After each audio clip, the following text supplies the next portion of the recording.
Je sais pas toi, mais moi j'aime pas la douleur et c'est la troisième raison pour laquelle j'ai adopté l'alimentation anti-inflammatoire et je t'explique pourquoi.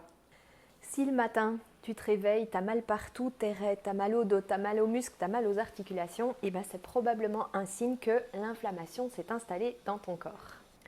Et c'est sûr que les douleurs musculaires, les douleurs articulaires sans raison apparente, ben c'est pas normal, mais c'est pas non plus une fatalité. C'est sans doute un signe pour toi qu'il est temps d'adopter l'alimentation anti-inflammatoire, parce que ce que tu ne veux surtout pas, c'est que ces douleurs, elles deviennent chroniques si ce n'est pas déjà le cas.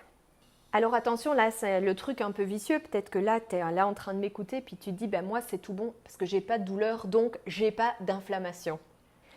Eh ben non, ça marche pas comme ça, parce que l'inflammation chronique, c'est sûr, ça peut se traduire par, se manifester par des douleurs, mais c'est pas toujours le cas. Quelquefois, c'est comme une armée de ninjas, tu les vois pas arriver, tu les entends pas, tu les sens pas, et à un moment, ça envahit tout ton corps.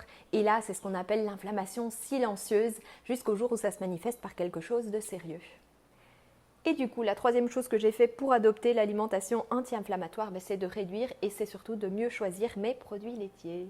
Parce que les produits laitiers d'origine animale, eh bien, ils sont connus pour créer de l'acidité dans ton corps et qui dit acidité dit aussi inflammation, sans compter tout ce que tu peux trouver comme antibiotiques, résidus de pesticides, hormones, etc. Alors là, par exemple, je me suis fait un petit encas avec une banane, du yaourt végétal ou sans lactose et puis j'ai rajouté quelques oléagineux et quelques fruits secs. Donc déjà, première solution, tu remplaces ton lait par du lait végétal. Par exemple, ici, j'ai du lait d'amande, j'ai aussi du lait de coco, tu as du lait de riz, du lait de noisette. Tu les choisis bio et avec le moins d'ingrédients possible.